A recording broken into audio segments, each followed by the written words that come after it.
Кенжебай Нүкөш, Бай Кемпирдин Мурасы. Таңкы тамак даяр, деди Үсөн оозгу бөлмөгө кирип келип.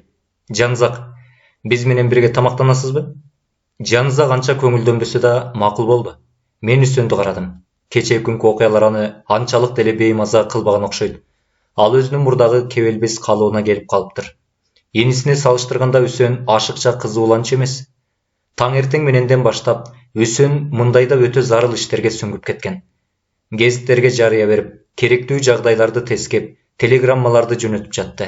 Биринчилерден болуп Гүлжанга кабар айттырды. Иштериңиз кандай жүрүп жатканын билейин дедим эле, деп сурады Үсөн. Иликтөөлөрүңүз апам табигый өлгөнүн далилдедиби же биз андан жаман кабарга даяр болушубуз керекпи? Үсөн Карабаевич, деп кейиштүү жооп кайтарды Жанзак. Ашкер үмүттөнүүгө негиз жок, тилекке каршы. Бул тууралуу үй бүлөнүн башка мүчөлөрү эмне дейт?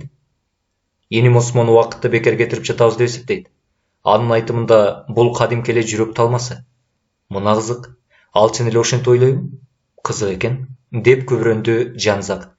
Сиздин жубайыңыз эмне дейт буга? Үсөн кабагын чытып алды. Аялым бул тууралуу эмне дээрин биле албадым. Андан соң көпкө чейин эч кимибиз үндөбөй отуруп калдык. Акыры Үсөн мындай тынчтыкты бузгусу келип, "Эшендин келгенин айттым беле сиздерге", деп сөз таштады. Жанзак баш ийкеди. Анын келиши өтө жагымсыз жагдайды жаратты. Биз аны менен албетте кадимкидей мамиле кылышыбыз керек, бирок кашайгырдыкы биз болжолдуу өлтүргүч менен бир үстөлдө отурууга мажбур болуп, биротоло кузгубуз келип жатат. Жанзак түшүнгөндөй баш ийкеп отурду. Ооба, боорума урuyт. Жагдайды сонун деп айтыш кыйын. Бирок бир суроо бергим келип турат. Ишен кыштакта түнөп калганын, кире бериштин ачкычын унутуп калганына шылтабады, туурабы? Ооба. Ал чын эле унутуп калганын текшерип көрдүңүзбү? Жок. Ойлуу болуп турмун ал жагын. Ачкыч демейде оозгу бөлмөдөгү шкафчада жатат. Барып карап келейинчи, ордундабы же жокпу? Жанзак аны колдон алып жылмайып койду. Кеч болуп калды. Азыр ачкыч ордунда болуш керек. Ачкыч Ишендин колунда болгон күндө да ал аны ордуна коюп койсо керек эмгиче. Сиз ошентип ойлойсузбу? Мен эч антип ойлойм, бирок кимдир бирөө ал келгичекти ачкычтын ордунда бар же жок экенин текшерип көргөндө, бул жагдай Ишендин пайдасына эң күчтүү далил болуп берет эле. Болгон ушул.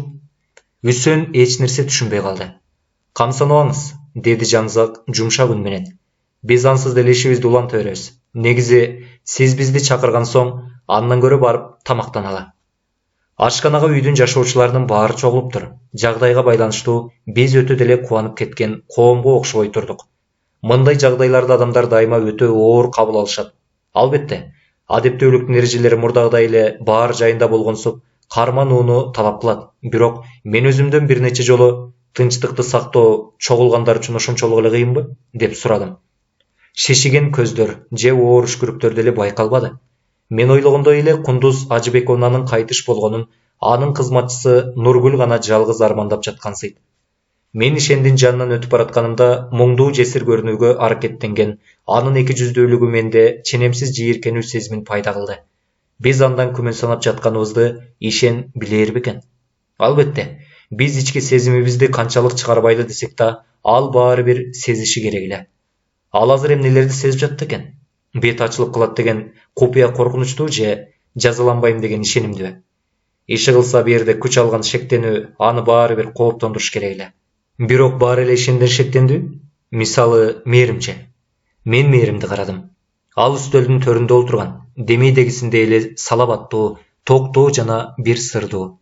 Жумшак бозомок көйнөгүнүн ак түстүү бүйүрмө жеңдери анын назик колдорун жарым-жартылай жапкансып, ажарын ого бетер ачып турду. Бирок бир кааласа анын жүзү кудум байыркы сфинкс дегендей сырдуу жана ичимтал болуп калат. Тамак учурунда мээрим болгону бир нече гана сөз айтты, бирок ал өзүнүн отурушу менен эле башкаларды басмырлап жаткандай сезилди. Ал эми жапжаш Камилачы. Ал Ишенден шектенеби? Кыз өтө чарчаңкы жана оорукчан көрүндү. Анын чабалдыгы дапдаана байкалып турду. Мен Камиладан ал ооруп калган жокпу деп сурадым эле. Ооба, балким башым катуу ооруп жатат, деп ачык эле мойнуна алды. Камила, карындашым, дагы бир чын чай куюп берсем кандай дейсиз? Деп сунуш кылды Жанзак. Ал сизге дем берет. Башы ооруга бир чыны жакшы чайдан өткөн даба жок, деди да анын чынысын алып кант салынган тарелканы да сунду. Жок, мен кантсыз ичем. Канты жок ичесизби? Эмнеге? Оорунун таасириби? Жок, мен мурда деле канты жок иччүмүн. Кара баскырдыкы, деп Жанызак бирдемеге акырын күңкүлдөп алды. Камиланын чынысына чай куюп жатып. Анын бул айтканын эч ким уккан жок. Ал өзүнүн толкунданганын көрсөткүсү келбеди. Бирок мен анын көздөрү мындайда мышыктыкындай болуп калаарын билчүмүн. Ал сөзсүз бир чектен ашкан бирдемени көрдү же укту. Бирок эмнени? Демейде мен эмне болуп жатканын сезип турам. Бирок бул жолу табышмактын учугун таппай убара болдум. Ошол учурда ашкынага Нургүл кирди. Үсөн Карабаевич, сизге мелис келиптир, деди ал Үсөнгө карап. Бул киши Кундуз Тайжеңимдин кечинде өмүрүндө акыркы жолу кат жазган нотариус экенин эстедим. Үсөн дароо ордунан туруп, менин кабинетиме келсин, деди да Жанызак экөөбүздү карап, бул киши апамдын нотариусу жана жергиликтүү тергөөчү. Балким мени менен барарсыңар, деп сунуш кылды. Биз Үсөндү ээрчип ашканадан чыктык. Ал бир аз алдыда басып бараткандыктан мен Жанызакка шыбырай салдым. Демек баары бир тергөө болот экен да. Ал унчукпай баш ийкеди. Досум толугу менен кандайдыр бир ойлорго сүңгүп кетиптир. Анысы кызыгуумду ого бетер күчөттү. Жанызак, сизге эмне болду? Катуу толкунданып алган окшойсуз. Ооба, мени бир факт кыйнап жатат. Кайсы факт? Мага Камиланын чайды шекерсиз ичкени жакпай турат. Эмне? Тамашаңызбы бул? Жок, чын эле жакпайт. Берде бирдеме бар окшойт. Менин туюмум алдабаптыр. Каерден? Жанагы чайчыныларды текшерткенимден. Бирок болду эми. Калганын кийин айтам. Биз Үсөндүн кабинетине кирдик. Ал эшигин бекитти. Мелис орто жаштагы жылмагай өңдүү жана өткүр көздүү адам экен. Үсөн бизди иликтөөгө жардам берүүчүлөр деп тааныштырды. Мелис, биз ашыкча чатактын чыгып кетишин каалабай турганыбызды түшүнөсүз го дейм. Андыктан ишти тергөөсүз бүтүрөбүз го деп үмүттөнөм. Түшүнөм албетте, деди Мелис жумшак үн менен. Андыктан сиздерди расмий ого менен байланышкан ыңгайсыздыктардан куткарсам дейм. Бирок бизде медициналык тыянак жок болгондуктан андай угуудан кача албай калган окшойбуз. Мен да ошентип ойлодум эле. Доктор Болотбеков акылдуу жан го, бир өзү. Анан калса чоң токсиколог дешет аны. Ооба, деди Үсөн суз гана ырастап.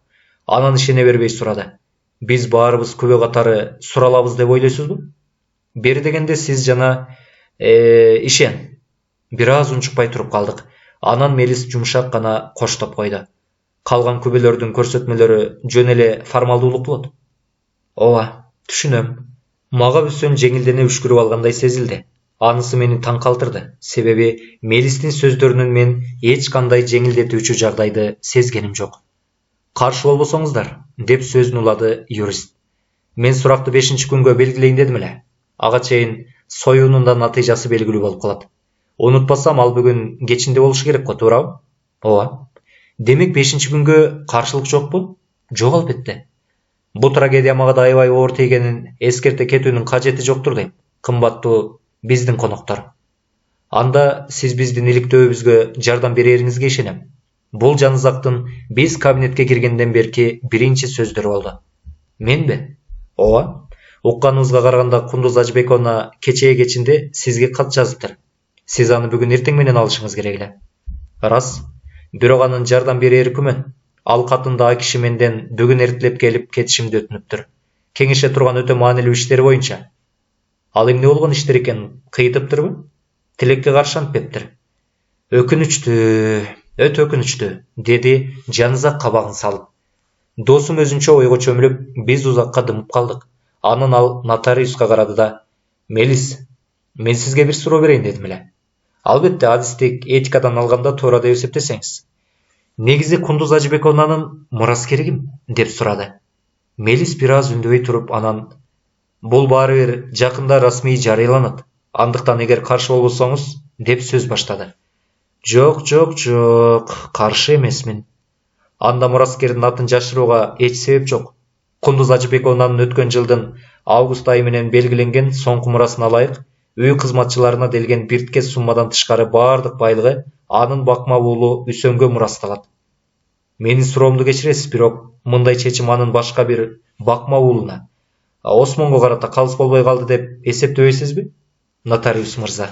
Эсептебейм. Билесизби? Алардын атасынын мурасына ылайык кокус Кундуз Ажыбек она дүйнөдөн кайтса, Өсөн бардык там ташты мурастамак. Ал эми Осмон өтө чоң өлчөмдөгү акча суммасын алмак. Өсөн жер менчигин камсыздап карай турганын эске алып, Кундуз Ажыбек она бүт байлыгын ага мурастады. Менимче бул калыс жана акылман чечим. Жанызак ойлуу баш ийкеди. Макулмун, бирок сиздердин мыйзамдарыңыздар боюнча менимче Кундуз Ажыбек она экинчи жолу турмушка чыкканда жана ишендин фамилиясын алганда бул мурас айттырбай эле жокко чыгарылса керек. Мен ошону азыр эле жаңы айтайын дегем, күчүнө кирээрин. Ошондой анда, деди Жанызак. Бир аз ойлонуп туруп анан Кундуз Ажыбек она ошондой экенин билди беле? Билген деп так кесе айта албайм. Анда мен айтылам билген деп. Турмушка чыкканына байланыштуу жокко чыгарылган мурастын шарттары тууралуу биз апам менен кечээ эле талкуулашканбыз, деди капыстан Үсөн. Дагы бир суроо, Мелис. Сиз ал кишинин акыркы мурасы тууралуу айттыңыз. Бул демек ага чейин Кундуз Ажыбек она бир нече мурасын жазган дегенди билдиреби? Болжолу бир жылда бир жолу а кишини жаңы мурасын жазып берчү, деди Мелис жай гана. Ал өзүнүн сүймөнчүктөрүн тез алмаштырып турчу жана мурасты үй бүлөнүн бир бул, бир тигил мүчөсүнүн пайдасына которуп жаза берчү. Айталы сизди кабардар кылбай туруп, ал киши кезектеги мурасын дегеле бул үй бүлөгө тиешеси жок кишинин, мисалы Гүлжандын пайдасына жазып сал дейли. Бул сизди таң калтырат беле? Жок, таң калтырмак эмес. Ошондой деңиз, Жанызактын суроолору түгөндү шекилди. Үсөн юрист экөө маркумдун кагаздарын карап, чыгуу маселесин талкуулап жатышканда, мен Жанызакка эңкейдим да, та эжеңи жаңы мурасын Гүлжандын пайдасына жазып чыкты дейсизби? Деп акырын сурадым. Жанызак жылмайып койду. Жок. Анда эмнеге минтип сурадыңыз? Акырын. Үсөн бизге кайрылып, Жанызак, биз токтоосуз апамдын кагаздарын карап чыгалы деп чечтик. Сиз кошулат белеңиз? Ишен аны бизге тапшырды. Демек, ал катышпайт. Бул демек, ишибиз алдыганча жеңилдейт, деп күбүрөдү Мелис. Бирок формалдуу карасак ал катышууга тийиш, деп келатып сөзүн бүтүрбөй калды. Үсөн ал ортодо Жанызакка, а дегенде биз кабылдамадагы апамдын кабыл алуу бөлмөсүндөгү жазма үстөлүн карап чыгабыз. Андан соң апамдын жатак бөлмөсүнө көтөрүлөбүз. Эң маанилүү кагаздарын ал кызыл папкада сактачу. Ошондуктан аны өзгөчө тыкандап карап чыгыш керек, деди. Ооба, деди Мелис. Балким ал жерден биз мендегиден да жаңыраак мурасын таап каларбыз. Ал жерде чын эле эң жаңы мурасы бар, деди Жанызак. Эмне? Дешти Үсөн менен Мелис тең жарыша. Тагыраак айтсам бар болчу, деп кошумчалады досум кебелбей. Эмне дегиңиз бар? Ал азыр каерде? Ал өрттөлгөн? Өрттөлгөнбү? Ооба, муна караңыздар, деди Жанызак Кундуз Ажыбек онанын бөлмөсүндөгү каминден табылган чекеси күйгөн кагаздын калдыгын көрсөтүп, анан болгон окуяны эки ооз сөз менен айтып берди. Бул балким эски мурастыр. Андай эмес. Атүгүл ал кечээ жазылганын ырастап берем. Эмне? Бул мүмкүн эмес, дешти маектештер кайрадан хор менен чурулдашып. Жанызак Үсөнгө кайрылды. Багбанды чакырсаңыз, мен муну далилдеп берем. Ооба, албетте, бирок анын берде кандай тиешеси бар? Мен айтканды кылыңыз. Андан соң мен сиздин бардык суроолоруңузга жооп берейин, деди Жанызак анын сөзүн бөлүп. Жакшы болот. Ал коңгуроону шылдырат деле эшиктен Нургүл көрүндү. Нургүл, мен Миша байке менен сүйлөшөйүн дедим эле. Бияққа келсинчи. Макул, деди Нургүл, анан сыртка чыкты. Чыдамсыз тынчтык өкүм сүрүп, Жанызак гана токтоолугун сактап турду. Ал китеп шкафынын айнегинен чаң аралчасын таап алып, аны кайдыгер сүрткүлөп кирди. Көп өтпөй терезе жактан оор өтүктүн мыктуу такасын кийген шагылдын катырагы угулуп калды. Бул Миша байке болчу. Үсөн Жанызакка карады эле, ал баш ийкеп койду. Кире бер, Миша байке. Мен сени менен сүйлөшкүм келет. Багбан бөлмөгө шашпай кирди да босогодо туруп калды. Баш кийимин алып, чыдамсыз мыжыга баштады. Миша байкенин далысы биртке бүкүрөйүп, ошол себептүү ал өзүнүн жашына караганда алдыганча улгайгансып көрүнчү. Бирок акылдуу, жандуу көздөрү анын булдуруктаган сөзү менен коошпой турчу. Миша байке, мына бул адам бере турган бир нече суроого жооп берсең жакшы болот эле. Мейли. Жанызак алдыга бир кадам таштап, Багбан аны башынан бутуна чейин бир сыйра жек көрө карап алды. Кечээ сиз үйдүн түштүк жагында роза гүлүн отургузуп жаткансыз. Ошондойбу, Миша байке? Так ошондой. Мага улам да жардам берип жүргөн. Анан Кундуз Ажыбековна силерди терезеден чакырды. Чынбы? Чын. Кожойке бизди чакырды. Андан ары эмне болгонун айтып бериңизчи. Айтарлык деле эчтеме болгон жок. Кожойка дегенде уламдан шаарчыга велосипеди менен барып, Мурас жаза турган фарманы, бланк дейби айтор алып келип берүүсүн өтүндү. Кандай экенин баарын кагазга жазып берип жаткан. Анан эмне болду? Анан эмне болмок эле? Ал алып келди керек немеси. Андан ары эмне кылдыңыздар? Андан ары биз кайрадан роза гүлүн тыга баштадык. Анан кожойкеңер сиздерди кайра чакырды. Чынбы? Чын. Кожойке улан экөөбүздү кайра чакырды. Эмнеге? Ал бизди жогору келгиле деп чакырды да, өзү кол коюп койгон упузун кагазга кол койгула деп көрсөттү. Ал жерде эмне деп жазылган? Көрдүңөрбү? Деп такыды Жанзак. Жок, кагаз сыя соргуч менен жабылып, эч нерсени көрө алган жокпуз. Анан силер көрсөткөн жерине кол коюп бердиңер. Ооба, а дегенде мен анан улан кол койду. Ал кагазды кожойке эмне кылды? Чоң конвертке салды да, аны үстөлүнүн үстүнө жаткан кызыл папкесине салып койду. Биринчи жолу саат канчада чакырды? Бул жолу саат 4-төрдө чакырды го. Балким эртерээктир. Саат 3:30 болуп жүрбөсүн? Жок. Айтса атүгүл 4-төн кийин да болушу мүмкүн. Рахмат Миша байке. Бара берсеңиз болот. Багбан кожоюнуна карады эле ал баш ийкегенде Миша байке бөлмөдөн кетенчиктей чыгып кетти. О, Кудай, деп күбүрөдү Үсөн. Таң калаарлык дал келүүнү кара. Кайдагы дал келүү? Апам жаңы мурасын дал өлөр күнү жазып жатканы таң калаарлык эмне? Мелис жөтөлүп алып, анан супсак сурады. Үсөн Карабаевич, бул жөн эле дал келүү деп ойлойсузбу? Эмне демекчисиз? Кечээ күндүз сиздин апаңыз ушул үйдөгүлөрдүн бири менен катуу жаңжалдашып кеткенин айттыңыз эле. Жаңылбасам. Сиз эмне дегиңиз? Деп келатып, Үсөн сөзүн бүтүрбөй какап алды да купкуу болуп кетти. Ошол жаңжалдан кийин апаңыз тез арада жаңы мурасын жазып кирет. Тилекке каршы биз ал мурастын мазмунун эми таптакыр билбей калдык. Апаңыз бул тууралуу эч кимге кабарлабайт. Бүгүн ал киши ошол мурастын мазмуну тууралуу мени менен кеңешейин деген, бирок тилегине жетпей калды. Мурас жоголот. Анын мазмунун ал киши көрүнө өзү менен кошало кетет. Булардын баары жөнөкөй дал келүү эмес го деп корком. Жанзак, бул фактылардын баары белгилүү бир ойлорго түтөөрүн жок дебейсиз го дейм. Түртпөйт, деп Үсөн аны кага сүйлөдү. Кантсе да биз берге Жанзактын жардамына рахмат айтышыбыз керек. Ал болбосо биз дагы бир мурас болгонун кайдан билет элек? Жанзак, сизди бул ойго эмне түрткөнүн сураса болор бекен? Жанзак жылмайып койду да, эски чиймеленген конверт жана кечээ себилген роза гүлүнүн жөөктөрү, деп жооп берди. Үсөн мындай жоопко анчалык канааттанбай, кийинки суроосун бермекке камынып калды эле, бирок бул жолу келип токтогон автомобилдин үнү угулуп, биз терезеге жакын келдик. Гүлжан, деп кыйкырды Үсөн. Мелис, мени кечириңиз, мен азыр келем, деди да Үсөн бөлмөдөн шашып чыгып кетти. Жанзак мени суроолуу карады. Бул Гүлжан, дедим мен ага түшүндүрүп. Эң сон, анын келгенине конам. Мукаш, бул аялда чанда кездешчү эки касиет бар. Анын акылы тунук жана жүрөгү жумшак, бирок Кудай мага сулуулуктан айтпаптыр. Мен оозгу бөлмөгө чыгып, кабатталган жоолуктарынан бошоно албай жаткан Гүлжанды көрдүм. Көздөрүбүз чагылыша түшкөндө мен жан кыйнаган чексиз күнөөмдү даана сездим. Себеби бул аял мага ушул трагедия жөнүндө сайрап бербеди беле.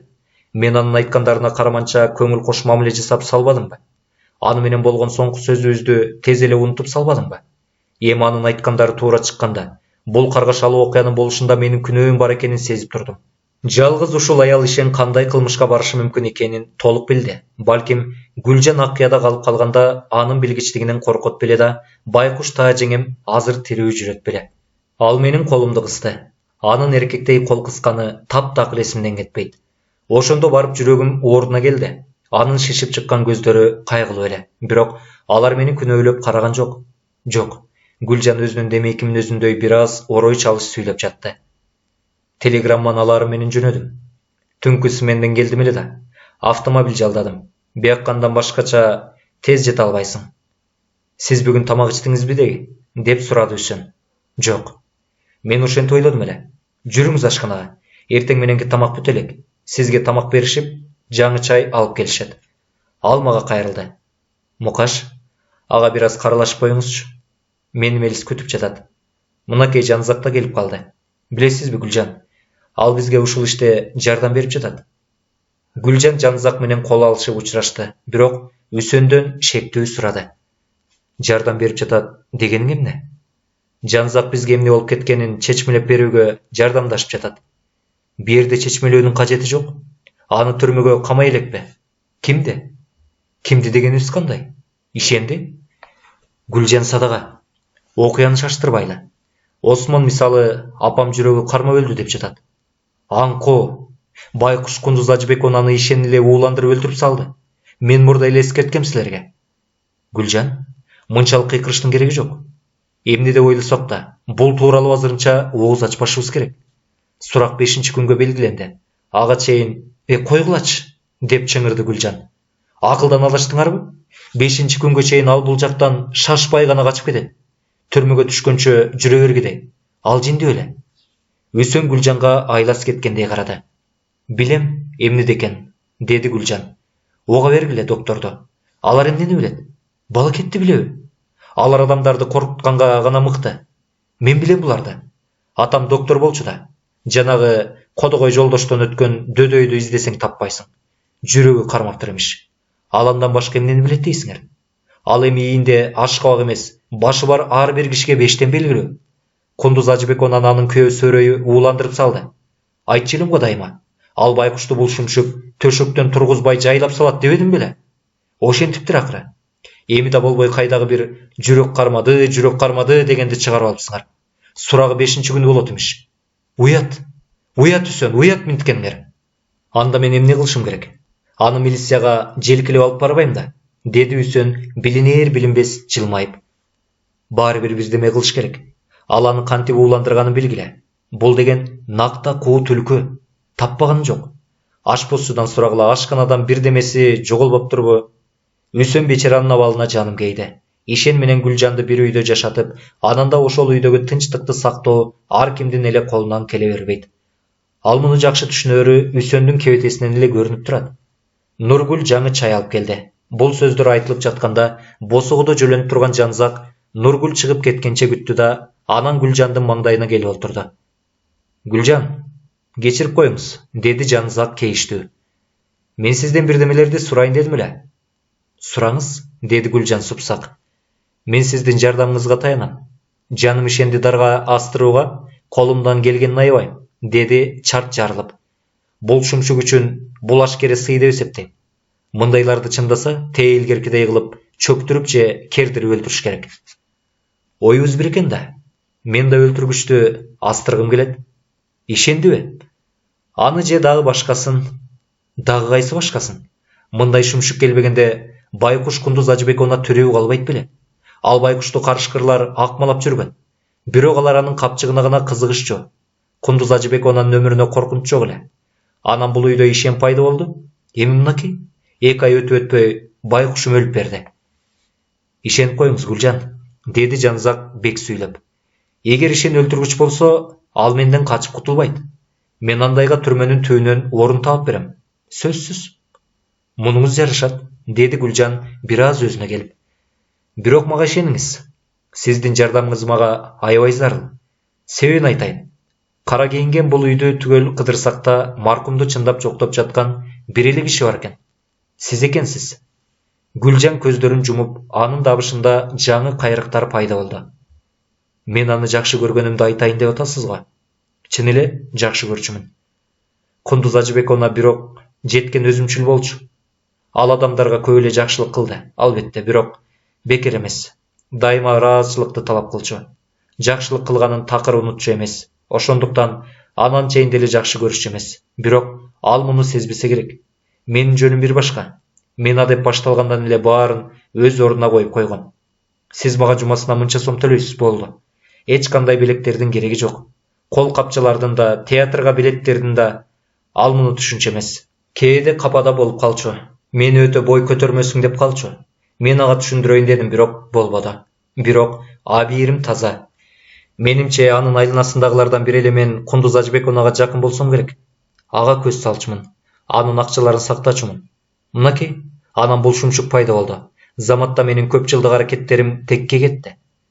Жанзак боор тарта баш ийкеди. Гүлжан, мен сиздин сезимиңизди сонун түшүнөм, бирок биз ордубуздан жыла албай жатабыз десеңиз жаңыласыз. Ишенип коюңуз. Андай эмес. Ушул мүнөттө Үсөн келип калды да кабылдамадагы кагаздар текшерилип бүткөнүн кабарлап, Жанзак экөөбүздү Кундуз Ажыбековнанын бөлмөсүнө чакырды. Тепкич менен жогору көтөрүлүп барып, ал бурулду да алар кездешкенде эмне болоорун ачык айта албайм, деп акырын үн салды. Мен айласыз алакан жайдым. Аларды бири-биринен алысыраак кармап туруш керек деп мээримден сурандым эле. Бирок кантип?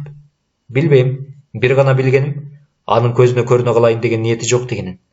Биз Кундуз Ажыбековнанын бөлмөсүнө жакындай бергенде мен, "Эй Жанзак, ачкычтар али сиздеби?" деп сурап калдым. Үсөн тигиден ачкычтарды алып эшикти ачты да биз бөлмөгө кирдик. Жолдош менен Үсөн дароо жазуу үстөлүнө жетишти. "Демейде апам маанилүү кагаздарын бул папкада сактачу", деди Үсөн. Жанзак ачкычтардын тутамын алып чыкты. "Уруксат бекен? Эртең менен мен кокустук болбосун деп кулптап койдум эле. Бирок ал ачык турбайбы? Коюңузчу, карап көрүңүз", деп Үсөн папканы ачты. "Карабаскырдыкы", деди таң калган Жанзак. "Ким ачты экен? Эки ачкычтың менде жүрбөйбү?" Ал эңкейип кулпуну жакшылап карай баштады. Анан кыйкырып жиберди. "Мына сага кулпуну да сындырышыптыр." "Эмне?" Жанзак бизге сындырылган кулпуну көрсөттү. "Бирок муну ким кылды? Эмнеге, качан?" "Эшик кулптануу эмес беле?" дедик биз бирибизден бирибиз оозунуп. Жанзак бизге ишенимдүү жана токтоо жооп берди. "Ким?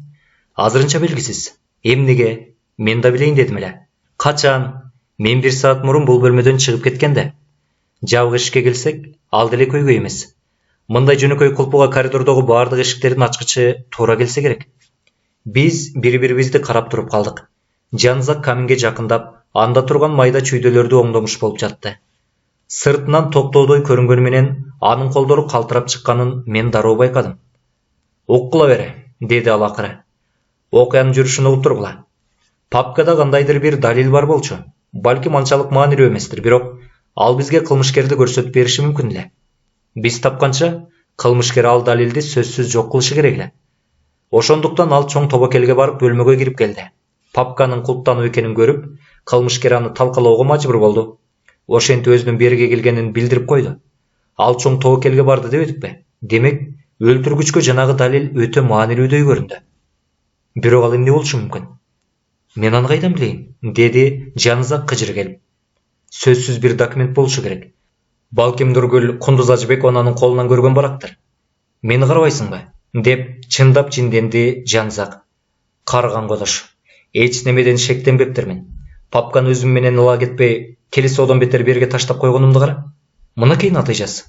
Документ уурдалып жок кылынды. Бирок балким жолубуз бардыр, документ али бүтүн чыгар. Үйдү түп көтөрө тинтип чыгыш керек.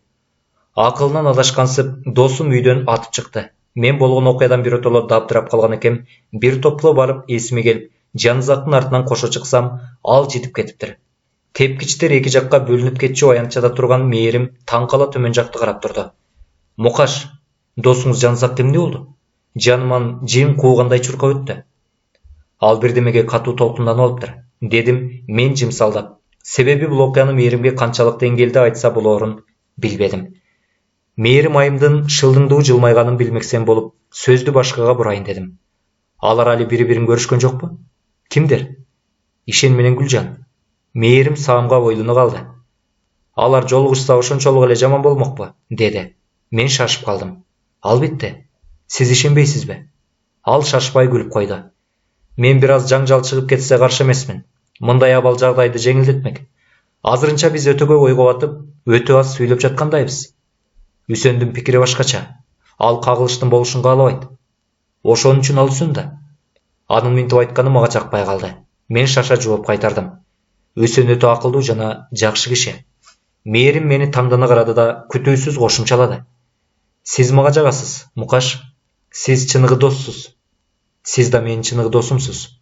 "Жок, мен начар досмун." "Антпеңиз, мээрим." Бирок бул чындыкта. Бүгүн мен досторумду сүйсөм, эртең аларды унутуп коем. Анын сөздөрү мага оор тийди. Анан капысынан эле өзүмдө күтпөгөн жерден орой жооп кайтардым. Бирок сиздин Болотбек ого жасаган мамилеңиз таптакыр өзгөрбөйт го дейм. Айтаарын айтып, кайра өкүнүп калдым. Мээримдин кебетеси кебелбес мостоюп, сулуу аялдын ажайып жүзүнө парда тартылгансы да. Ал үндөбөй бурулуп, жогору карай тез-тез басып кетти. Төмөндө чуу чыгып калды. Жанзак бөлмөдөн бөлмөгө кирип, ар бир жолукканга эмне издеп жүргөнүн жер жаңырта түшүндүрүп жатты. Демек, мээрим менен сүйлөшкөндөгү абайлаганым бекер экен да, дедим өзүмчө кыжырлана.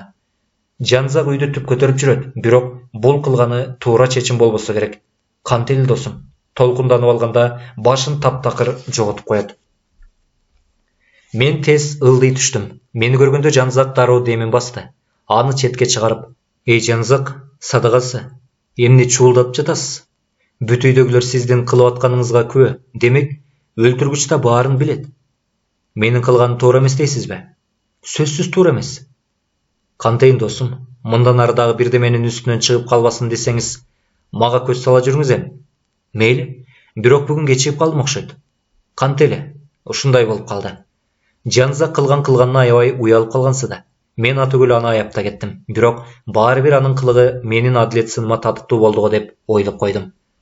"Айла жок Мукаш, жүрүңүз кеттик бу жерден. Сиз каалаган жериңиздин баарын кыдырып көрдүңүзбү? Азырынча жетишет. Шаарчага барасызбы мени менен?" "Жан дилим менен." Ал кичинекей чемоданын алдыда биз конок бөлмөдөгү ачык эшиктен сыртка чыктык. Камила утурлап келаткан экен, Жанзак ага сылык жол бошотуп берип, кызга кайрылды. "Кечиресиз, 1 мүнөткө мүмкүнбү?" "Албетте", деди ал таң кала. "Айтыңызчы, сиз Кундуз Ажыбеконага качандыр бир жолу дары даярдап бердиңиз беле?" Камила кызарып кетти. "Жок." Анын үнүндө кандайдыр тартынуу сезилип турду. "Демек сиз ага жалаң унтак даярдап берчүсүз да?" Эстедим. Бир жолу мен Кундуз Ажыбекона апама чын эле уктатчу дары даярдап берген экем." "Булбу?"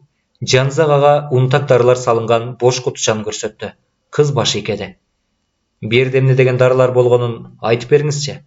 Сульфональбы же веронал беле?" "Жок, демейки эле бромид болчу." "Рахмат, жакшы барыңыз." Биз шаарчаны карай тез-тез басып жөнөдүк. Мен бир нече жолу Жанзакты уурдана карадым. Мен мурда айтып кеткендей, досум толкунданып чыкканда көздөрү мышыктыкындай жапжашыл болуп калат. Бул жолу да так ушундай болду. "Досум", деди ал узакка созулган тынымды бузуп. "Менде бир божомол бар. Абдан кызыктай. Атүгүл болуп көрбөгөндөй, бирок ал баардык фактыларды жакшылап түшүндүрөт." Мен ийнимди кошурдум. Мага Жанзак дайыма кандайдыр бир жок нерселерди ойлоп тапканга маш адамдай сезилчү.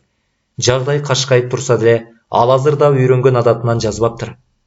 "Ошентип, эмне үчүн кутуда дарыгердин фамилиясы жазылбаганын билдик", дедим мен. "Чын эле, баары кашкайып көрүнүп турат. Эмне үчүн муну мурда ойлободум десең?" Жанзак сөзүмдү укмаксан болду. "Биз терден дагы бирдемени таппадыкпы?" деди ал короожай тарапка баш ийкеп. Тепкич менен чыгып баратканда Мелис ал жөнүндө айтып берди. "Ал эмне экен?" "Кабылдамадагы жазма үстөл эсиңиздеби? Ошол жерден тайжеңиңиздин күйөөгө чыга электе жазылган мурасы табылбадыбы? Ал боюнча мураскер деп ишен аталыптыр. Ал болжол алардын үйлөнөбүз деген мезгилинде жазылса керек жана Мелисти кандай таң калтырса, Үсөндүн да оозун ачтырыптыр. Ал мурастар үчүн атайын бланкка жазылып, үй кызматчыларынан 2 кишинин колу менен күбөлөндүрүлүптүр. Баса, Нургүлдүн колу жок экен ал документте." "Ишен ал мурас жөнүндө билчү экен?" "Билчү эмесмин" дейт. "Мен ага ишенбей турам", дедим мен. "Мурастарын чалдык үйдө жаза бериптир да. Баса, жанагы мыжылган конверттеги бир нече сөздөрдөн кечээ күндүз дагы бир мурас жазылганын кантип билдиңиз?" Жанзак жылмайып койду. "Эй досум, кайсы бир документти жазаар алдында айрым сөздөрдүн туура же туура эмес жазылып калышынан күмөн санаган учурларыңыз болду беле? Ананчы, ансыз да болмок беле. Ар бир адам ошентип күдүктөнсө керек?" "Туп-туура. Ошондой кездерде ошол сөздүн түрдүү варианттарын кайсы бир баракка жазып көрүп, туура натурасын көз болжол менен билүүгө аракеттендиңиз беле?" Кундуз Ажыбекона так ошентиптир. Байкадыңызбы? Биринчи жазганда дүйнө деп, анан кайра башкачалатып дүнүйө деп жазып көрүп, анан толук жазганда кандай болоорун менин дүйнөм деген сөз айкашында дагы бир жолу байкап көрүптүр. Ушуларды карап отуруп мен кечээ күндүз таа жеңеңиз дүйнөм деген сөздү жазгысы келген экен деп тыянак чыгардым. Анан каминдин ичинен тапкан барактын күйүндүсүн эстеп, ушул сөзсүз кездеше турган Мурас тууралуу ой кетти. Менин божомолумду эртеси күнү шыпырылбаган кабылдама далилдеп берди. Ошол жагдайда үй кызматчылары тазалыкты ойлой алды дейсизби? Мен жазуу үстөлүнүн жанынан чоң тактарды көрдүм. Айырда калган топурак күрөң жана өтө борпоң болчу. Соңку күндөрү күн аябай ачык тийип, демейки жерди баскан бут кийимдерде мынчалык ылай жабышмак эмес. Мен ошондо терезеге келдим да тээ төмөндөгү жаңы түшүрүлгөн роза гүлдөрүнүн жөөктөрүн көрдүм. Айырдагы жер кудум мен кабылдамадан тапкан тактарга окшош болчу. Жөөктөр кечээ салынганын сизден угуп, мен багбандын. Тагыраак айтканда экөөнүн тең, себеби кабылдамада эки катар из калган эле. Үйгө киргенин даана билдим. Кокус тая жеңеңиз алар менен жөн эле сүйлөшкүсү келсе, аларды терезенин түбүнө чакырып алмак жана бөлмөгө киргизмек эмес. Мына так ушул жерден тая жеңеңиз жаңы мурас жазганын жана багбандарды анын колун күбөлөндүрүш үчүн чакырганынан эч кандай күмөн санабай калдым. Кийинки окуялар менин тыянактарым чын экенин далилдеди. Жанзак, азаматсыз деп чыдабай кеттим. Чынын айтсам, чеймеленген конверт боюнча менин ойлорум таптакыр башкача болчу. Ал күлүп койду. Сиз кыялдарыңызды ээрчип кетесиз. Алар жакшы жолдош, бирок начар жол көрсөткүч. Демейде жөп-жөнөкөй эле түшүндүрмө туп-туура болуп чыгат. Дагы бир суроо. Папканын ачкычы жоголуп кеткенин кантип билдиңиз? Мен өтө деле ишенген эмесмин. Болжолум гана такталды. Эсиңиздеби? Ачкычта зымдын үзүгү кошо жүргөн. Мен ал зымды ошол замат тутам ачкычтардын байлоосуго деп ойлогом. Бирок эгер Кундуз Ажыбековна жоголгон ачкычын кийин тапса, аны кайра ачкычтарына кошуп коймок. Эсиңиздедир, анын ачкычтарынын арасында жапжаңы запас ачкыч жүргөн. Демек папканын кулпучасындагы ачкыч менен ал папканы Кундуз Ажыбековна эмес, таптакыр башка киши ачкан экен деген ой кетти. Ал киши ишендин өзү. Жанзак мени таң кала карады. Ал киши өлтүргүч экенине айныксыз ишенесизби? Албетте. Бардык фактылар ага каршы болуп жатпайбы? Эмне үчүн? Деди Жанзак акырын. Ишендин күнөөсүздүгүнө бир нече күчтүү аргументтер бар. Тамашаңыз бул? Чын эле? Мен бир гана аргументти көрүп турам. Кана, кайсыны? Өлтүргөн түнү анын үйдө болбогондугу. Сиз түптүс мээлегениңиз менен ойлоруңуз бутага тийген жок. Сиз кайра ага каршы иштей турган фактыны айтып жатасыз. Кандайча? Себеби, эгерде ишен аялды бүгүн ууланда турганын билсе, ал сөзсүз башка жерде түнөмөк. Айткандай эле болду. Шылтоосу да келегей чыкты. Муну эки башкача түшүндүрсө болот. Же эмне болорун ал алдын ала сөзсүз билген. Же үйдө болбогондо анда кандайдыр бир жеке себептери болушу мүмкүн. Кандай себептер мисалы? Деп сурадым ишене бербей. Жанзак ийинин куушурду. Кайдан билейин? Бирок ал себеп ишенге абийир алып келбей турган себеп болушу керек. Жеткен шүмшүк окшойт, бирок бул өлтүргүч дегендикке жатпайт. Мен ишене бербей баш чайкадым. Сиз кайрадан өзүм билемдикти баштадыңызбы? Деп сурады Жанзак. Мейли, кое туралы. Кими биздики туура экенин убакыт көрсөтөт. Келиңиз, эми бул иштин башка бөлүктөрүн талкуулап көрөлү. Жатак бөлмөгө келчү баардык эшиктердин бекитилген фактысын кантип түшүндүрөсүз? Бирде деп баштадым ишенкиребей. Бирде так. Логиканы жардамга чакырыш керек. Сөзсүз. Иш мындай болгон окшойт. Эшиктердин баары чын эле ичинен бекитилген. Биз аны өз көзүбүз менен көрдүк. Бирок килемдеги момдун так жана жок кылынган Мурас түндө бөлмөдөгү дагы бирөө болгонун каңкуулайт. Ушундайбы? Азырынча ушундай. Улантыңыз. Демек, дедим эрдемсип. Эгер ал терезеден учуп кирбесе же сыйкырдуу күчтүн жардамы менен келбесе, анда Кундуз Ажыбековна ага өзү эшик ачып берди да. Анын өзүнүн кара чечекей күйөөсүнө эшик ачпаганда кимге эшик ачмак эле? Демек түндөсү ал бөлмөдө ишен болуп чыккан деген менин божомолум туура чыгып жатпайбы? Жанзак башын чайкады. Андай эмес. Буга чейин бир нече саат мурун балдар катуу жаңжал чыгарса, анан Кундуз Ажыбековна демейкиге каршы күйөөсүнүн эшигин бекитип салса, эмне себептен ал аны кайра киргизмейли? Башканы киргизсе да, аны эч качан киргизмек эмес. Бирок эшикти өзү ачып бергенде макулсузбу? Мунун дагы бир түшүндүрмөсү бар. Балким ал коридорго чыккан эшикти бекиткенди унутуп койгондур. Анан эстегенде таңга жууп, кайра жаап алса керек. Жанзак, сиз чын эле ушинтип ойлойсузбу? Мен анткен жерим жок. Бирок окуянын ушундай жүрүшү толук мүмкүн. Эми дагы бир фактыга кайрылалы. Кундуз Ажбековна менен анын келининин сиз уккан талашы жөнүндө. Эмне дейсиз? Аны таптакыр унуткан турбаймынбы? Ооба, бул мен үчүн табышмак. Демейде токтоо жана текебер мээрим ага байланышпаган иштерге уятсыз киришкени түшүнүксүз болуп калды. Ошону айтам. Анын тарбиясындагы аялдарга бул өтө таң кала турган окуя. Ооба, таң калуучудай окуя. Бирок мунун ишке тиешеси жок. Андыктан ал сөздөргө баш оорутпай эле койгула. Жанызак оор үшкүрүндө. Мен сизге канча жолу айтам. Ар бир майда чүйдөнүн сөзсүз түшүндүрмөсү болуш керек. Кокус кайсы бир факт биздин божомолго туура келбей калса, анда божомолуңуздун шору. Мейли, кимибиздики туура экенин убакыт көрсөтөт, дедим мен кыжынып. Ооба, убакыт көрсөтөт. Ал ортодо биз шаарчыдагы Жанызак жашап жаткан мейманканага келип калдык да, ал мени бөлмөсүнө чакырды. Анан ал мага өзү кез-кезде кумарлана ичип калчу ажайып даамдуу арпа сырасынан бирди сунуш кылды. Сигарет күйгүзгөн Жанызактын күйгөн ширеңкелерин кичине фарфор күлтүккө кантип абайлап салганын карап отуруу ченемсиз ырахат эле. Анан кыжырланганымдын да басылды. Жанызак экөөбүздүн үстөлүбүздү көчөгө караган ачык терезеге жакындата койду. Капысынан эле мен көчөдө шаша басып кетип бараткан кебетеси жөнөкөй жаш жигитти көрүп калдым. Анын жүзүнөн толкундануу жана коркунуч даана байкалып турду. Жанызак, караңызчы, дедим мен. Ал терезени карады. Ал Марс, дарыгердин жардамчысы. Ал бизге келатат, сөзсүз. Жигит биздин үйдүн жанына келип токтоду да, бир аз олку солкуланып туруп, анан чечкиндүү кага баштады. Кое туруңуз, деп кыйкырды Жанызак терезеден. Азыр түшөм. Ал мага жүр дегенсип кол жаңсады да, өзү тепкич ылдый чуркап түшүп, эшикти ачты. Босогодон аттабай жатып, Марс бапылдап кирди. Суратпай келгенимди кечиресиз, Жанызак, бирок сизди азыр эле Аккыядан келди дешти го. Ооба, биз чын эле азыр эле ал жактан келдик. Жигит эриндерин жаланып жиберди.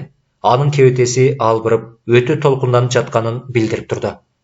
Шаарчадагылардын баары Кундуз Ажбековнанын күтүүсүз өлүмү жөнүндө кеп кылып жатышат. Билесизби? Деди ал үнүн шыбышка чейин пастадып. Аны ууландырып салыптыр деген сөз жүрүп жатат. Жанызак кебелбей гана, аны врачтар аныктайт, деди. Ооба, албетте. Жаш жигит бир аз үндөбөй турду да, анан чыдамы кетип, Жанызакты жеңинен кармай калып, Жанызак, айтыңызчы мага. Ал стрихнин эмес беле? Стрихнин эмес деңизчи, деп шыбырап жалдырап жиберди. Жанызак акырын гана бирдемелерди күбүрөп койду. Марс сыртка чыкканда досум башын кайгылуу чайкап, тилекке каршы сот териштирүүсүндө ал көрсөтмөлөрүн берет, деди. Жанызак шашпай жогору көтөрүлө баштады. Мен андан бирдеме деп сураганы жатканымды көрүп, кыжына кол шилтеп койду. Азыр эмес, Мукаш. Анан мен ой топтоп алайын. Менин башым уйгу-туйгу, ал эми мен андайды жаман көрөм. Жанызак бул жолу 10 мүнөттөй былк этпей олтурду. Анан ал терең үшкүрүнүп алды. Мына эми ордума келдим окшойт. Ал бир фактынын өзүнүн түшүндүрмөсү бар. Башаламандык болбошу керек. Албетте, айрым нерселер али түшүнүксүз. Бул деген татаал иш болуп жатпайбы? Атүгүл мага Кыргыздан чыккан эң алгачкы детектив атактуу Жанызакка да татаал. Демек, өзгөчө көңүл бура турган эки жагдай бар. Кандай жагдайлар? Биринчиден, кечээ аба ырайы кандай болгону өтө маанилүү. Жанызак, кечээ күн сопсон тийип турду, дедим чыдамсыз. Сиз мени жөн эле тамашалап жатасыз. Эч качан. Термометр көлөкөдө 27 градусту көрсөтүп турду. Муну унутпаңыз. Табышмактын ачкычы ушул жерде. Экинчи жагдай кайсы? Ишендин таптакыр башкача кийингени, көз айнек тагынып жүрүшү да өтө маанилүү. Мунун баары капкара сакалына кошулуп, анын турпатын таң калаарлык өзгөртөт. Жанызак, сиз чын сүйлөп жатканыңызга ишенбей турам. Ишенип коюңуз, досум. Чын дилимден айтып жатам. Бирок сиз айткандардын бул ишке таптакыр тиешеси жок. Тескерисинче, булар эң маанилүү фактылар. Кокус милиция кызматкерлери атайла өлтүрүлгөн деп ишенди күнөөгө тартса, анда теорияларыңыз кантет? Эгер алар ката кетирсе, ал менин оюм туура эмес дегенди билдирбейт. Анан калса, андай болушу мүмкүн эмес. Биринчиден, жергиликтүү оперлер мындай жоопкерчиликти ала коюуга ынтызар эмес.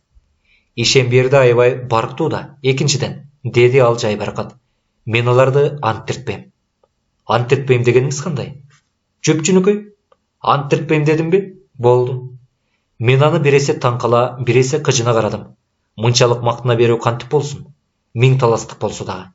Менин ойлорумду окуп алгансып, Жанызак башы ийкеп, "Ооба досум, ант этпейм аларды" деп акырын кайталады. Ал ордунан туруп, колун ийниме койду. Жанызактын кебетеси кайгылуу эле, көздөрү жашылдана түштү. Билесизби, мен бечара Кундуз Ажыбековнаны дайыма эстей берем. Ал албетте баарынан сүймөнчүгү дей албайм, бирок бизге, таластыктарга, маркум эже аябай боорукер эле. Мен ага карызмын. Мен анын сөзүн бөлөйүн дедим эле, Жанызак. Мукаш, мен ишенди азыр. Менин бир гана сөзүм аны куткарып кетээрде каматууга мүмкүнчүлүк берсем. Кундуз Ажыбековна мени таптакыр кечирмек эмес го деп ойлойм. Сурак. 5-күнгө чейин калган күндүн ичинде Жанызак көп иштерди бүтүрдү. Мисалы, ал Мерис менен 2 жолу маектешти жана Ак Кыянын ажайып кооз жерлерине бир нече жолу узак сейилге чыкты. Досум мени кошо ээрчитип албаганына мен кадимкидей таарынып жаттым. Анан калса анын эмне максаты бар экенин билбей башым катты. Ал айрыкча бакыттын сарайына кызыгып жаткандай сезилди мага. Ошондуктан 3-күнү кечинде шаарчага, Жанызактын мейманканасына барып, аны таппай, жолдон жолуктуруп каламбы деп талаа менен сарай тарапка жөнөдүм. Сарайга жетип бирок Жанызакты жолуктурбай, мен кайра артка тарттым. Жолдо бир карыганды ыйканга жолуктум. Ал мени сынай карап, "Сиз тиги Ак сарайдан болосуз го?" деп сурады. "Ооба, мен досумду издеп жүрөм. Ал ушул чыйыр менен келиши керек эле." Колдорун катуу жаңсап сүйлөгөн кодогойбу? Ал мейманканада жашаган жанагы коноктордон болсо керек эле. Ооба, дал өзү. Сиз аны көрдүңүзбү? Бир эмес, бир нече жолу жолуктурдум. Досуңуз го дейм. Ооба, бул жерге силер жактан көп кишилер келип жүрөт. Ал бирдеме билгенсип жылмая көз кысты. Тигил Ак сарайда жашагандар берге көп келет дегиңиз барбы? Деп сурадым мен кайдыгер гана. Ал куулана жылмайып койду. Башкасы болбосо да бирөөсү бул жакка аябай көп келет. Баса, аябай берешем мырза. Кой, көп сүйлөп жибердим окшойт. Кетейин, жакшы калыңыз. Мен чыйыр менен баратып, Гүлжандын айткандары чын турбайбы деген ойго баттым. Ишен бирөөнүн акчасын уятсыз чачып жатканын ойлогондо, мени кадимкидей жийиркенүү сезими каптады. Ошу татынакай сыган түспөт сулуунун айынан өлтүрдүбү? Же негизги себеби баары бир акча болгондур? Ким билет? Чындык бул жолу ушул тегеректе го. Жанызак бир жагдайга өтө көп көңүл бурду. Нургүл алардын жаңжалы саат 4-тө болду деп, жаңылып жатса керек деп бир нече жолу баса белгиледи. Досум жаңжал 4:30 болду деп Нургүлдү макулдатууга аракеттенип көрдү, бирок Нургүл алардын жаңжалы башталгандан ал кожойкесине саат 5-те чай алып барып бергенге чейин бери болгондо 1 саат же андан да ашык убакыт кетти деп туруп алды. Сурак 5-күнү жергиликтүү айыл өкмөтүнүн имаратында башталды. Рай борбордон атайын көчмө сот келди. Калыстар тобуна жергиликтүү аксакалдардан шайланышты. Жанызак экөөбүз жанаша бирдеги көпчүлүктөн эч айырмаланбай эле отурдук, себеби эч ким бизден күбө катары чыгып сүйлөөнү талап кылган жок. Демеки сот даярдыктары бүткөндө аксакалдар маркумдун денесин карап чыгышты. Анан өсөм бул дене Кундуз Ажыбековна экенин расмий тастыктады. Анан кийинки суроолорго жооп берип жатып, өсөм түн жарымында кантип ойгонуп кеткенин жана апасынын өлүмүнөн кийинки жагдайларын айтып берди. Андан соң көчмө сот медициналык бүтүмдү жарыялоону суранды. Залда алда немени күткөндөй тым-тырыстык орноду. Көздөрүбүздүн баары атактуу бишкектик адисибизге, токсикология, уулануу жаатынан эң ири изилдөөчүлөрдүн бирине тигилди. Бир нече кыска сөздөр менен ал союп көрүүнүн натыйжаларын кабарлады. Медициналык терминдер менен техникалык тактоолорду кошпогондо, анын сөздөрү боюнча союп көрүү стрихнин менен уулануу фактысын толук далилдептир. Лабораториялык анализдин натыйжаларына ылайык Кундуз Ажыбековнанын денесинде 4-төн 1 граммга чейин уу бар экен. Кундуз Ажыбековна ууну адашып ичип алышы мүмкүн беле? Деп сурады сот. Өтө күнөмдүү деп ойлойм. Айрым бир башка уу заттардан айырмаланып, стрихнин үй чарбасында колдонулбайт. Анан калса аны сатууга да айрым чектөөлөр коюлган. Эми союп көрүүнүн натыйжаларын билгенден кийин бул уу зат денеге кантип кирген? Айтып бере аласызбы? Жок. Сиз Ак Кыяга доктор Жолдоштон мурдараак жетсеңиз керек. Ооба, мен парк дарбазасынан чыгып келаткан автомобилге жолугуп, окуяны укканда бар күчүм менен Ак сарайга чуркадым. Андан ары эмне болгонун чечмелеп айтып бере аласызбы бизге? Мен бөлмөгө кирип барганда Кундуз Ажыбековна калчылдап жатыптыр. Мени көрөр менен Ишен деп кырылдады. Айтыңызчы, Ишен аялына алып барып берген чайда стрихнин болушу мүмкүн беле? Бул өтө күнөмдүү. Себеби стрихнин өтө тез иштөөчү уузат. Уулануу белгилери демейде 1 же 2 сааттан кийин көрүнө баштайт. Айрым жагдайларда анын таасири кечеңдеши мүмкүн, бирок аталган окуяда андай жагдайлар байкалган жок. Кундуз Ажыбековна чайды болжолу кечки 8де ичкен, ал эми уулануу белгилери таңга жуук гана байкалды. Ушунун өзү уузат организмге кечки 8ден алдыганча кийин киргенин далилдейт. Кундуз Ажыбековна демейде ар күнү түндө 1 чыны кофе иччү экен.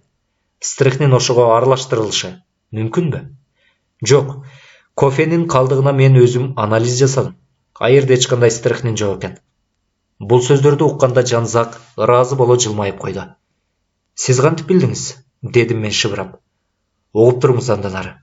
Айта кетейин, деп сөз улады доктор. Экспертиза башка тыянак чыгарса, мен аябай таң калмакмын. Эмне үчүн? Себеби стрихниндин даамы аябай ачуу. Аны бирге 70 миңди кошкондо да сезсе болот. Мындай ачуу даамды кесиш үчүн кескин даамдуу суюктук керек. Кофе буга таптакыр жарабайт. Аксакалдардын бири чай уузаттын даамын кесип кете алабы деп сурап калды. Кесип кетиши мүмкүн, себеби чайдын даамы деле андан кем калышпайт. Ошентип сиздин оюңузча, уу чайга кошулуп, бирок кайсы бир себептерден улам анын таасири кечеңдеген турбайбы? Ооба, бирок чайдын чынысы биротоло майдаланып талкалангандыктан биз анын ичиндегини анализдей албадык. Ушуну менен доктор Болотбеков өзүнүн көрсөтмөлөрүн бүттү. Доктор жолдош баардык маселе боюнча коллегиясына кошулду. Ал аксакалдардын бири божомолдогон өзүн өзү өлтүрүү мүмкүнчүлүгүн караманча жолоткон жок. Маркумдун жүрөгү начар иштечү деди ал. Бирок анын ден соолугу коркунуч туудурган эмес. Анын мүнөзү да токтоо болчу жана баарыбызды эбегейсиз ишенимдүүлүгү, ишмердүүлүгү менен таң калтырчу. Жок, Кундуз Ажыбековна эч качан өзүн өзү өлтүрмөк эмес. Эмки кезекте Осмон чакырылды. Анын көрсөтмөлөрүндө эч кандай деле жаңылык болгон жок. Ал агасынын айткандарын сөзмө сөз кайталады. Өзүнүн сөзүн аяктап жатып, Осмон уялыңкы суранды. Каршы болбосоңуздар, мен бир оюмду кошумчалап кетейин. Осмон сотту карады эле ал дароо жооп кайтарды. Албетте, бизге берге бул иште чындыкты билүүгө жардам берчү баардык нерселерди угуш үчүн чогулдук. Бул менин гана божомолдум, деди Осмон. Балким ал ката болуп калышы да мүмкүн, бирок менимче апам өз ажалынан эле өлдү болушу керек. Түшүндүрө кетсеңиз. Иш мындай. Ал көптөн бери курамында стрихнини бар дары ичип жүргөн. Мына сага, деп жиберди сот. Аксакалдар да кулак түрүп калышты. Уузаттар оор кишинин денесинде жайыла берип, деп сөзүн улады Осмон. Анан ал бир күнү өлүмгө алып келген учурлар да жок эмес. Анан калса апам адашып кетип, жанагы дарыдан көбүрөөк ичип алышы да мүмкүн. Кундуз Ажыбековна курамында стрихнини бар дары ичип жүргөн. Биз биринчи жолу угуп жатабыз. Бул айткандарыңыз өтө баалуу жана биз сизге ыраазычылык билдиребиз. Андан соң чыгып сүйлөгөн доктор жолдош Осмондун божомолун караманча четке какты. Осмон инимдин айткандары эч бир акылга сыйбайт.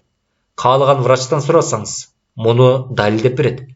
Стрихнин чын эле оор кишинин денесинде топтолушу мүмкүн, бирок анда биздин жагдайлардагыдай талмасы кармап, мүрт кетүү таптакыр мүмкүн эмес. Уу денеге топтолгондо узакка созулган өнөкөт оору менен коштулот эле. Ал эми андай белгилерди мен сөзсүз эбак эле байкамакмын. Ошондуктан мен Осмондун божомолдорун таптакыр негизсиз деп эсептеймин. Андай болсо анын экинчи божомолуна эмне дейсиз? Кундуз Ажыбековна байкабастан дарыны өтө көп өлчөмдө ичип алышы мүмкүн беле? Атүгүл 3 же 4 эсе көп ичкенде да андай дары өлүмгө алып келмек эмес. Бирок Кундуз Ажыбековнада ошол микстуранын запасы көп болчу. Ал аны Достук шаарчасындагы райондук оорукананын дарыканасынан алчу.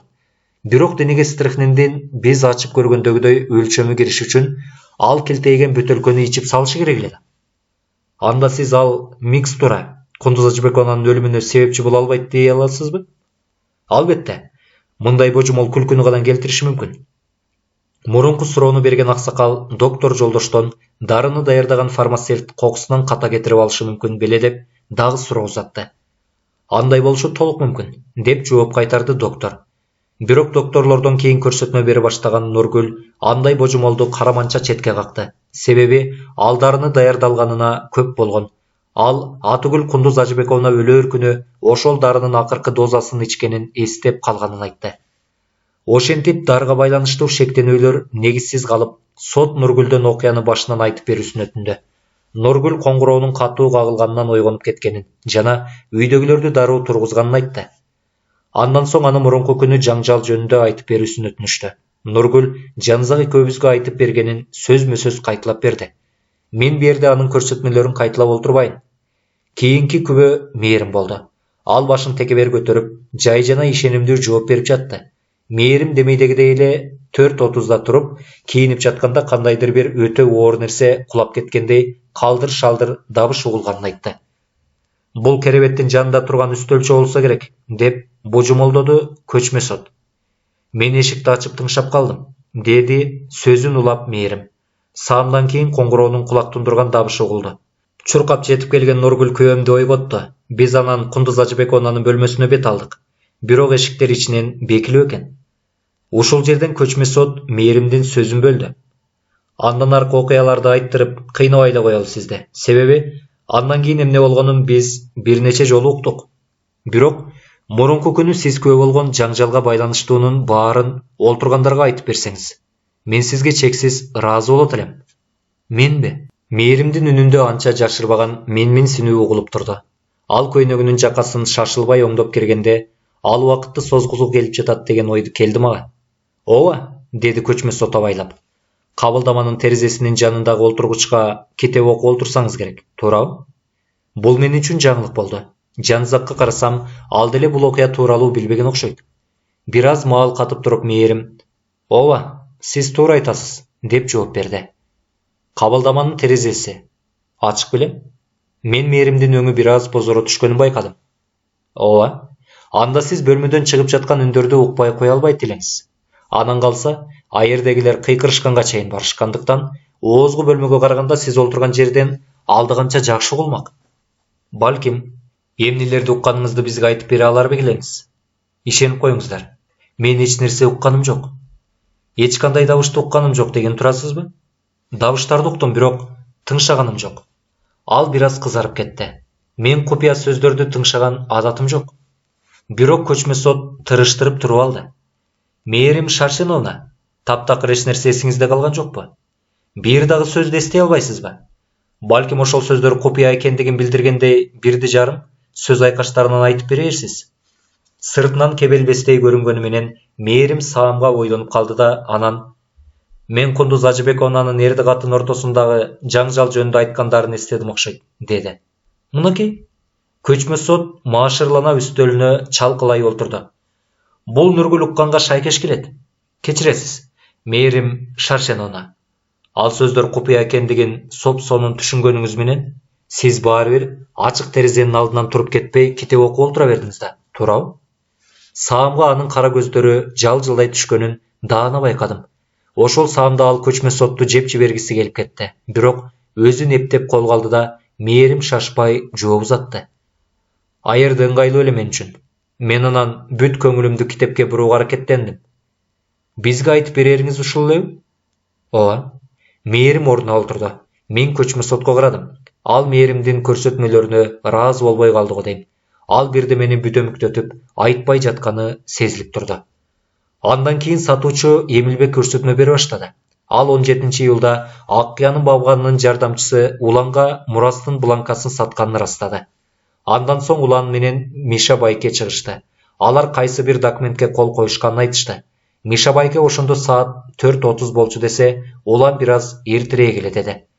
Алардан кийин Камила чакырылды. Ал мурунку айтылгандарга эч нерсе кошумчалай албады. Себеби аны Мээрим ойготконго чейин ал кыз болуп жаткан окуя тууралуу эч нерсе билген эмес экен. Сиз Атыгүл үстөлчөнүн кулаганында уккан жоксузбу? Жок, мен аябай катуу уктап турмун. Көчмө сот жылмайды. Абийири таза кишилер дайыма катуу укташат. Рахмат, биздин башка сурообуз жок. Андан соң Гүлжан чыкты. Ал Кундуз Ажыбековнанын ага 7-июль күнү кечинде жиберген катын көрсөттү. Жанызак экөөбүз ал катты мурда көргөнбүз. Айырда эч кандай деле жаңылык жок болчу. Төмөндө мен ошол каттын мазмунун келтирейин. 17-июль. Аккыя. Кымбаттуу Гүлжан. Албетте, сиз ошондо сүйүктүү жубайым жөнүндө айткандарыңыздын баарын унутуш кыйын. Бирок мен кардым жана сизге байланып калдым. Ошондуктан биздин мурдагы байланыштарыбызды тезирээк калыбына келтирсекпи дейм. Сиз үчүн жакшы тилектерим менен, Кундуз Ажыбековна. Кат аксакалдарга берилди. Алар аны кунт коюп окуп чыгышты. Бул документтин пайдасы азыраакпы деп корком, деди көчмө сот үшкүрүнүп. Берде түгүл ошо күнкү окуялар тууралуу эч нерсе жазылбаган. Ансыз да баары кашкайып турат, деди Гүлжан. Каттан көрүнүп тургандай, бечара Кундуз Ажыбековна так ошол күнү аны алдап жүрүшкөндөрүн түшүнгөн. Бирок катта ал тууралуу ооз ачылбаптыр го, деди көчмө сот каяша кылып. Себеби Кундуз Ажыбековна күнөөсүн дароо эле мойнуна ала кое турган адамдардан эмес болчу. Бирок мен аны билем да. Ал менин келишимди каалаган. Бирок меники тууралыгын мойнуна алгысы келбеди. Мындай кемчилдик көп адамдарда бар. Менде мисалы. Мелис жана бир нече аксакалдар күлүп калышты. Ооба, Гүлжан адамдарды өзүнө тартканды билет. Эмне эле убарланып жатканыбызды гана түшүнбөйм. Курулай убакыт, болгон ошол, деди Гүлжан аксакалдарды сыдыра карап өтүп. Сөздөр. Бирок биз билебиз да ким. Көчмө сот аны шашыла бөлүп кетти. Рахмат Гүлжан, рахмат. Бара берсеңиз болот. Гүлжан ордуна келип олтурганда көчмө сот атүгүл жеңилдене үшкүрүнүп алгандай сезилди мага. Эми ошол күнү болуп өткөн нукура жаңылыкты айтууга кезек келди. Көчмө сот дарыгердин жардамчысы Марсты чакырды. Ал тээ баягы жанызакка келген толкунданган жигит эле. Көчмө соттун биринчи суроосуна жооп кылып жаш жигит дипломдуу фармацевт экенин, бирок жергиликтүү дарыканада аскерге чакырылып кеткен өзүнүн мурунку жардамчынын ордуна жакындан бери гана иштеп жатканын айтып берди. Адепки жол жоосундарды тууралап болгон соң көчмө сот түз эле ишке киришти. Айтыңызчы, Марс. Акыркы кездери атайын уруксат кагазы жок кимдир бирөөгө стрехнин саттыңыз беле? Ооба. Качан саттыңыз эле? Биринчи күнү кечинде. Чын эле биринчи күн беле? Экинчи күн эмеспи? Ооба, биринчи күнү, 16 числода. Анан кимге саттыңыз эле ал стрехнинди? Залдымып калды. Ишенге? Буйрук болгонсуп, бүт олтургандар ишен тарапка баштарын буруп калышты. Ал таптакыр кыймылсыз отурду. Бирок жаш жигит өзүнүн өлө шумдук далилин айтканда, ал селт этип чоочуп, ордунан турайын деди. Бирок кайра булк эткен жок. Жана анын жүзүнөн артисттик менен жолго коюлган таң калмыш болгон белгилери байкалды. Айткан сөзүңүзгө ишенесизби? Ооба, ишенем. Айтыңызчы, мурунку иштеген жериңизде да стрехнинди каалаган кишилерге сата берчү белеңиз? Ансыз да илмийген жаш жигит көчмө соттун сүрдүү карашынан ого бетер бошой түштү. Жок, кантесиз. Мен эч убакта андай кылчу эмесмин. Бирок бул Аккаядан келген кадимки мен тааныган кадыр барктуу адам эле да. Анан мен ага ал сураган нерсени сатып койсом, эч нерсе болбойт го деп ойлогом. Менин сураганыма ишен, итти жайлайт элем деген. Мен жаш жигит жетеленген сезимдерди соп-сонун түшүнүп турдум. Бечара Ак сарайдагы бай жашагандардын бирине аябай жагынгысы келди. Анан калса анын бул аракети санда жок дарыканадан түз эле жергиликтүү мыкты коомго жеткирмек. Ону сатканда кардар демейди, атайын каттоо журналына кол койчу беле? Ооба, ишен кол коюп кеткен. Журналды ала келдиңиз беле? Ооба. Журнал аксакалдарга берилип, андан соң көчмө сот айрым дарыгерлердин жоопкерчиликсиздери тууралуу каардуу сөздөрдөн таштап, ошондон кийин гана өлө жүрөгү түшүп калган Марсты кое берди. Мынакей, акыры кезек ишенге да келип жетти. Залдымып калды. Кызык, дедим ичимден. Ишен түрмө камерасынан болгону 2 кадам турганын түшүнө бербекен. Көчмө сот дароо ишке өттү. Биринчи күнү кечинде стрехнинди итти жайлоо үчүн сатып алдыңыз беле? Жок. Короо жайда дени карды таптаза короочу итибизден башка бир дагы башка жолбун ит жок, деп жооп кайтарды жай баракат. Сиз биринчи күнү Марстан стрехнин сатып алганыңызды караманча танасызбы? Ооба. Муну да танасызбы? Көчмө сот ишенге анын колу коюлган каттоо журналын көрсөттү. Албетте, кол меникине таптакыр окшошпойт. Өзүңүз деле сынап көрсөңүз болот. Ал чөнтөгүнөн эски конвертти алып чыкты да, ага кол коюп, аксакалдарга берип жиберди. Чын эле колдору таптакыр бөлөк экен. Андай болсо, сиз Марстын көрсөтмөлөрүн кандайча түшүндүрөсүз? Ал адашып жатат деп ойлойм, деди Кебелбей. Көчмө сот бир аз тыным алып, анан кайра сурады. Ишен, айып өтпеңиз. 16-июлда 1-күнү кечинде каерде болдуңуз эле? Ачыгын айтсам билбейт экенмин. Мунуңуз ишенимдүү болбой калды, Ишен, деди көчмө сот кесе сүйлөп. Мен так айта албайм, бирок ошол кечте мен сейилдеп чыксам керек эле. Кайсыл тарапка? Анысын таптакыр эстей албай жатам. Көчмө соттун өңүнө огу бетер кар жаады. Жалгыз сейилдедиңизби?